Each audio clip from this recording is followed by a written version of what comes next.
Welcome to the Empowered Life podcast with Dustin Vaughn Warncke.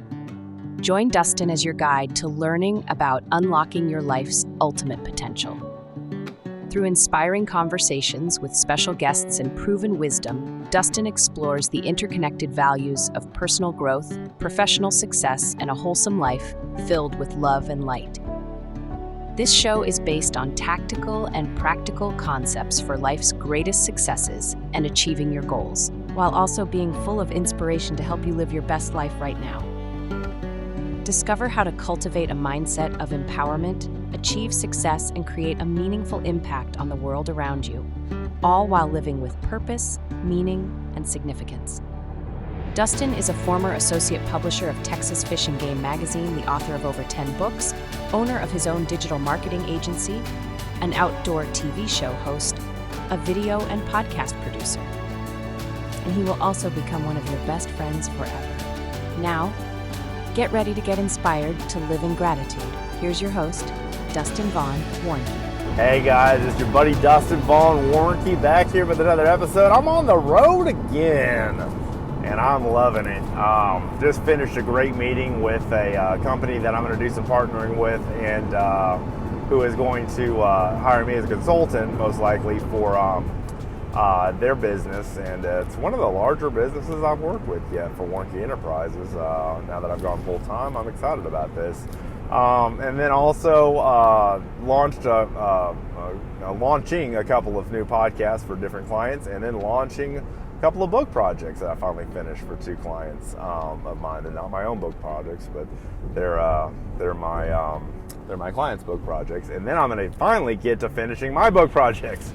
At the very end of the book that's referred to with the working title, Hope Endures and Grace Will Cure You, Finding the Magnitude of God's Love in Life Circumstances. I think that's the working title of the book. It's been a while since I visited it.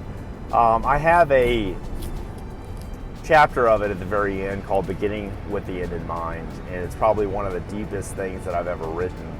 It's a rather long chapter too, but it's the ending of that book, and kind of the ending of the trilogy of books. I had Intentional Optimized Life, find that at dustinsbooks.com. I also had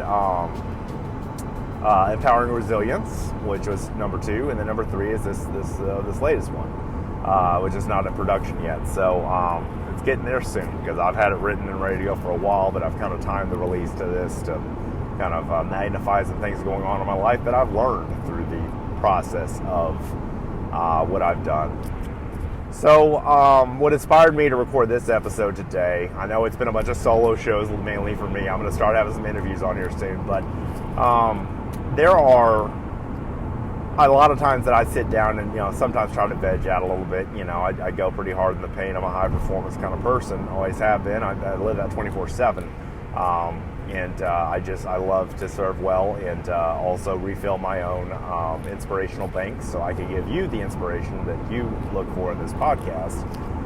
And the other day, there was a guy on a podcast, I guess, that they did on YouTube short of, and he said, you really don't have anything when you look at your life. You may have money in the bank, and you may have a house, and you may have a lot of things that you own, but to think of the way the government works, if you have a home, you still got to pay property taxes, even if it's paid off, for something you already own, If you have, there's liabilities with everything, If you have a piece of property, you got to pay, tax on that, and you got to pay tax and registration and stuff on your vehicle. You got all kinds of things like that you got to, pay for that you already own.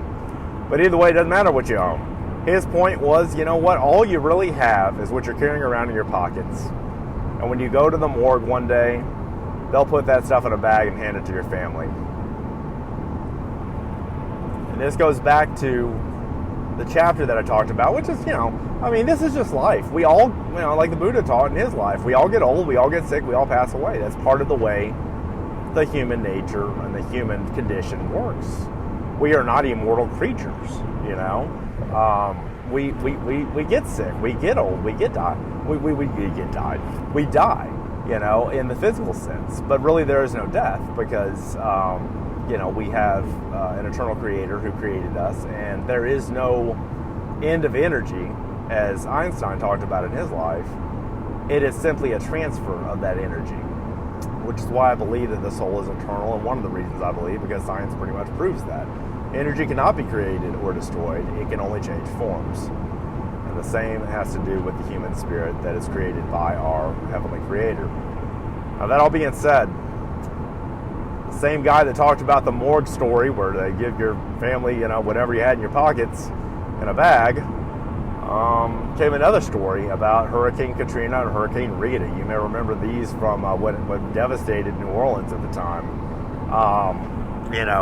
Hurricane Katrina, basically you had a giant bowl that filled up with water, that was the city of New Orleans and the surrounding areas, and became a giant swamp, and everything was underwater for weeks until everything kind of got back to a new normal.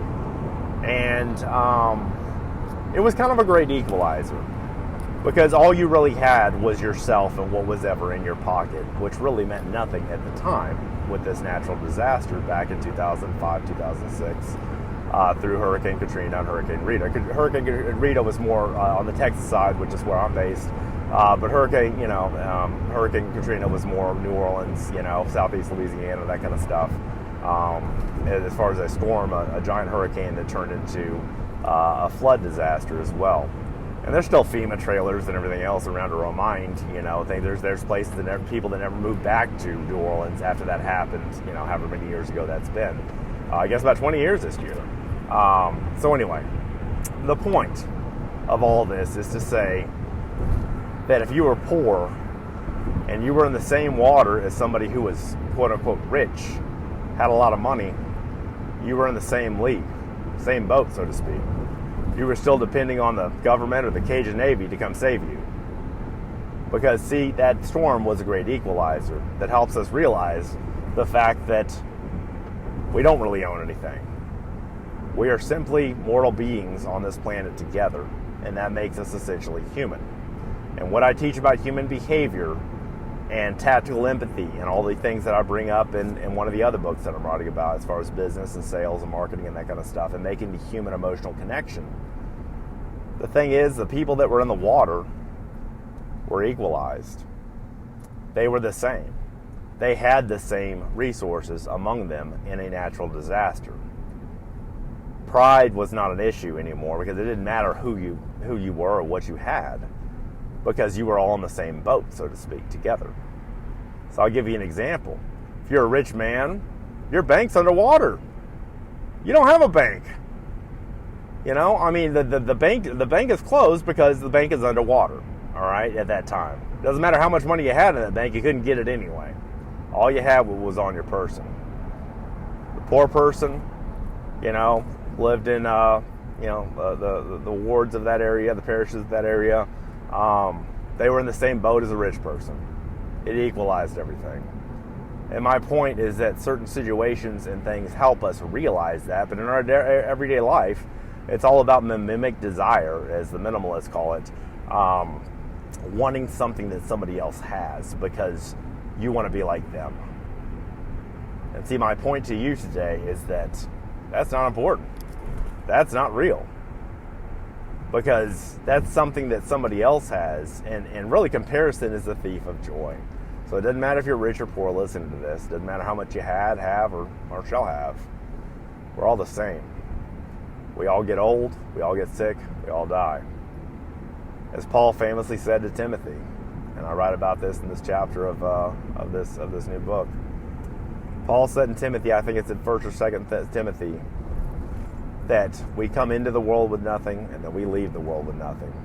So it's important. To me, it's a space between. It's the fact that we all live in this human condition and should appreciate that part about our human condition, not argue about it. Politics don't matter when you're dead, in this life at least. All the people that came before that just blew a stack on frustration of what the other party thought, whether you're Democrat or Republican or whatever. It doesn't matter when you're gone.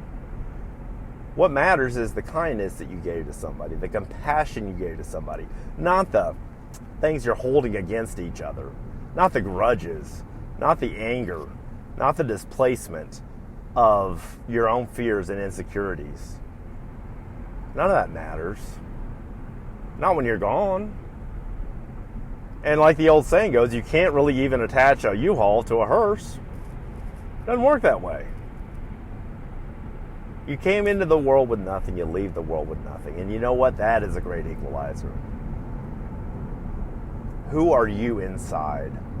What are you trying to do to change the world in your own special way? To live out the purpose that God gave you to live out? What are you doing? What are you manifesting in your life to be a blessing? One of the best motivational, or one of the best near-death experiences that I've heard, several different ones have the same theme. What are you doing to help your fellow man?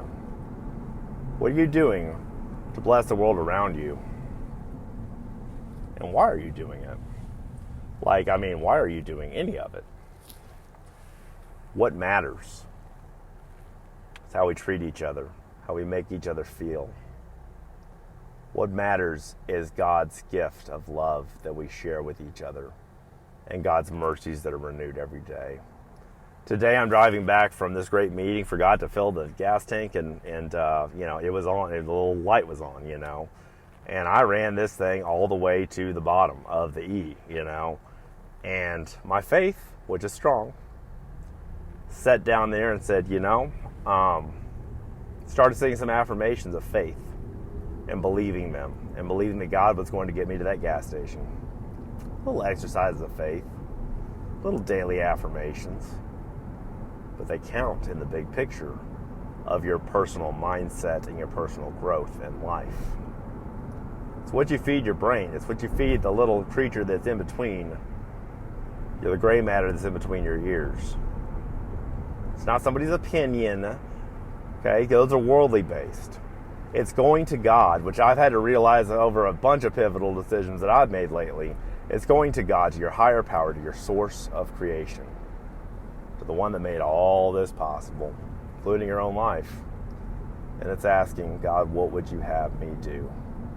And it's also asking one of the biggest things I think that you can ever ask, the boldest prayer you can ever pray. I wrote this in, I think, Empowering Resilience. God, use me. I dare you to pray that prayer. God, use me.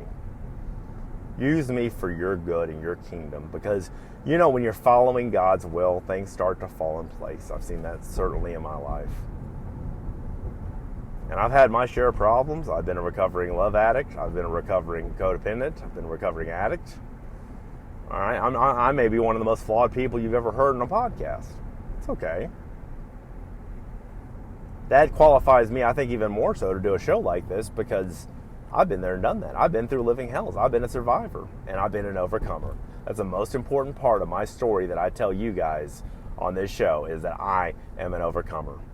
I am a victor, not a victim. I will refuse to deal with anything less than what God has planned for me.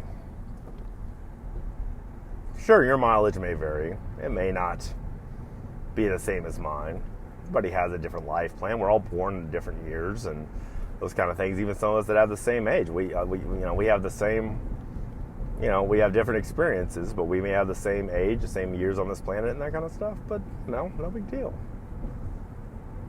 I'm just trying to give you perspective. I'm trying to give you spoonfuls of hope, as I want you to overcome your adversity. I want you to eat adversity for breakfast. I said that before, I tell those people that. And also be relational to people, when you're at the gas station, I'm a Christian, or at least maybe not mainstream Christian, but I have Christian beliefs. I'm a follower of Yeshua, of Jesus Christ. And, but I respect other people's cultures and other people's religions. So if I can tell by the way a person speaks or their language, if I'm at a hotel checking in, or if I'm at a gas station, there's a lot of people from India or Nepal or the Middle East.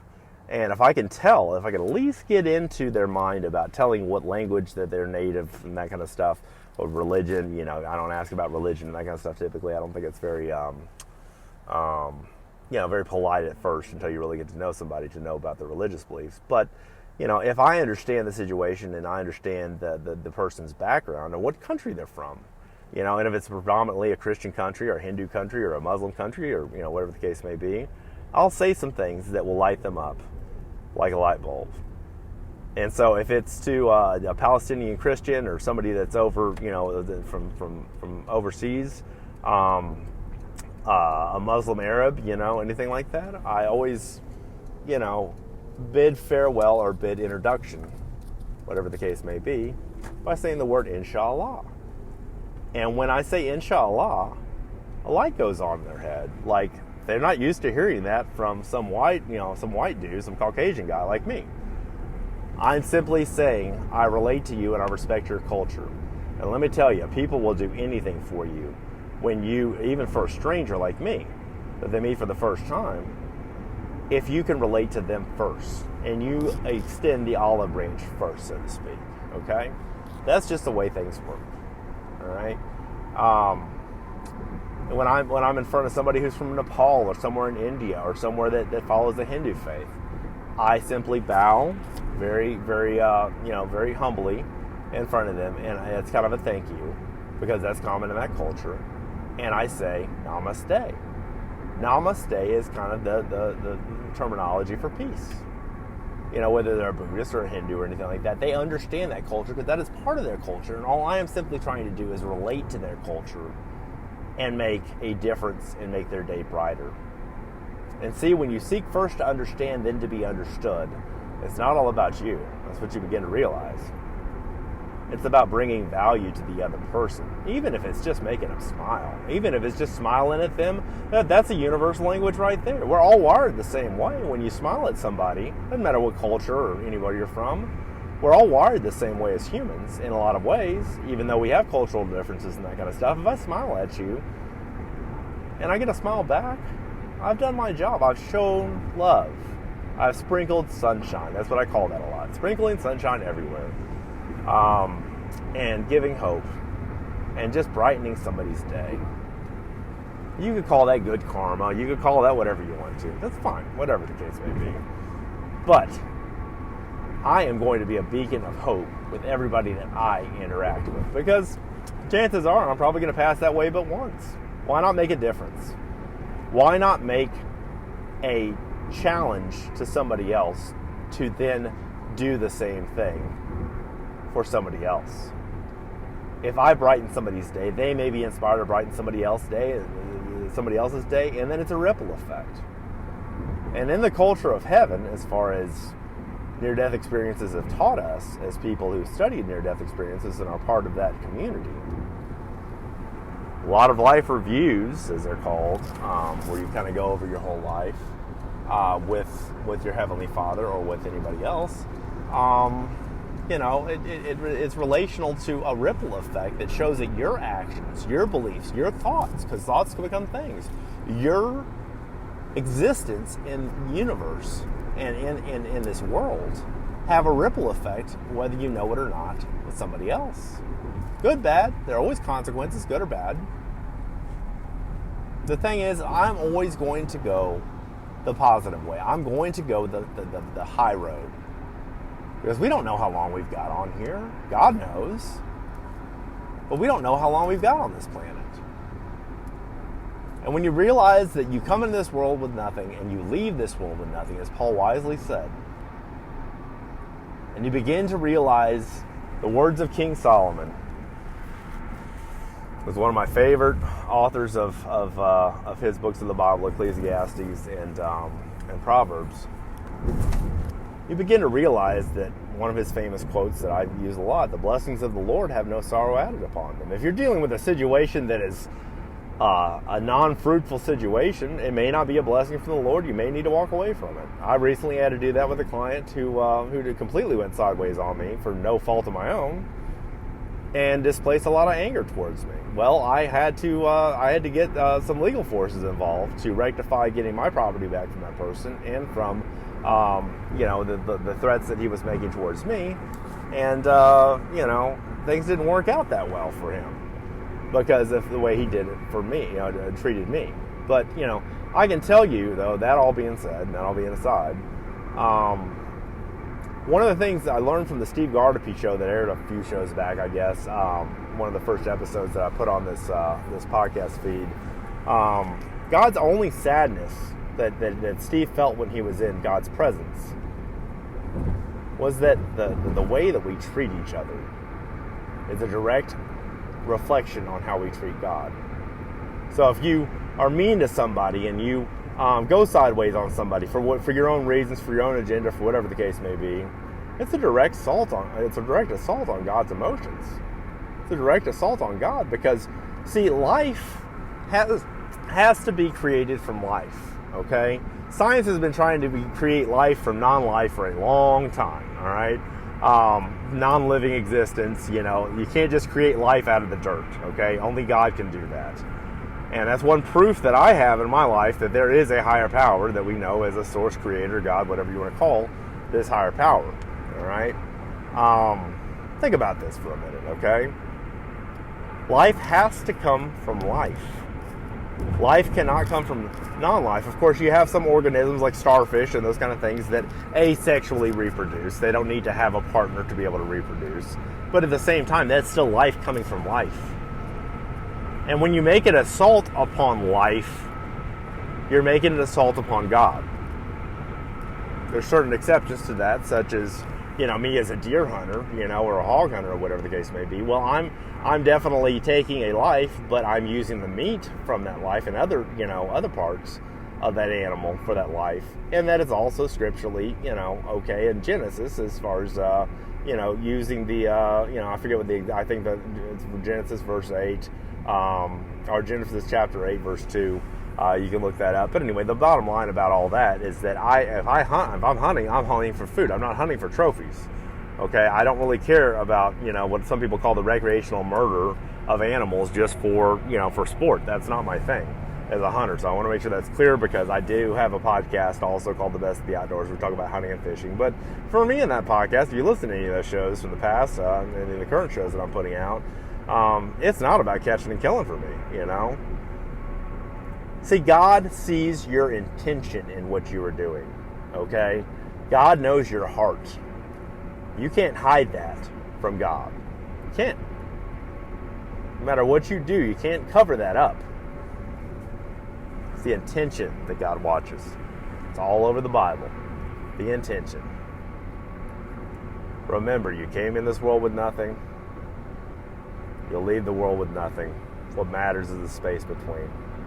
And in closing, I'll bring back the people that were in the water during Hurricane Katrina and Hurricane Rita in those flood waters. The bank's underwater. The rich man can't get any money out of there. There's no value at that point in being rich or poor. The value is how you treated back then, and still through natural disasters today, and anywhere else where we can help each other. The value is how you treated your fellow man. One of the main reasons that God gave Jesus a new commandment, or Jesus gave us a new commandment, of loving your neighbor as yourself, and being, treating other people like you would like to be treated, and loving God and serving neighbors and all the things that we try to do in life. It's all relational to that. See, there's no disconnection from any of us. We are all one big form of human consciousness. No man is an island, because we are all connected to a universal creator. And again, this podcast is not about religion. It's about empowered living with a lot of spiritual overtones, which you've probably seen if you've listened to or heard if you've listened to any other of my shows. I'm not here to tell you what to believe or not to believe. That's up to you.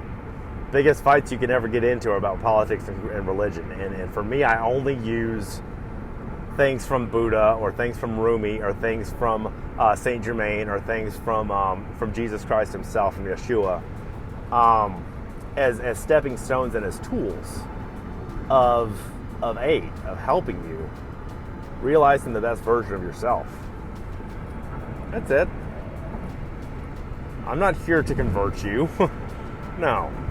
Jesus wasn't trying to convert anybody during his time either. Buddha really wasn't either. You either liked it or didn't, and accepted it or didn't, that's fine. The question I ask yourself today is, what are you doing for your fellow man? What have you done with your life to add purpose and meaning and significance to other people's lives? And are you loving yourself first? Those questions I'll leave you with today. You're never alone. Your battles are never fought alone either. We eat adversity for breakfast, and we kick some butt. And I am in the absolute accomplishment mode right now with living my best life, and I want you to join me doing that. Ladies and gentlemen, my name is Dustin Vaughn Warncke. I'm your best friend forever that you never knew you had. And thank you so much for watching, reading, and listening to all my stuff. And have the best day ever. You guys rock, and we'll see you on the next show. Thank you for listening to The Empowered Life with Dustin Vaughn Warncke. To learn more about Dustin, please visit his creator hub at dustinsprojects.com. Warncke Enterprises, Dustin's very own digital services company, can be found at businesswithdustin.com, and his books are available at either website or at dustinsbooks.com. Audio presentations of each of Dustin's latest books can be found on YouTube and streamed at no cost. Please subscribe to the Empowered Life podcast on your favorite podcast app, and thank you for your support and sharing this show with a friend.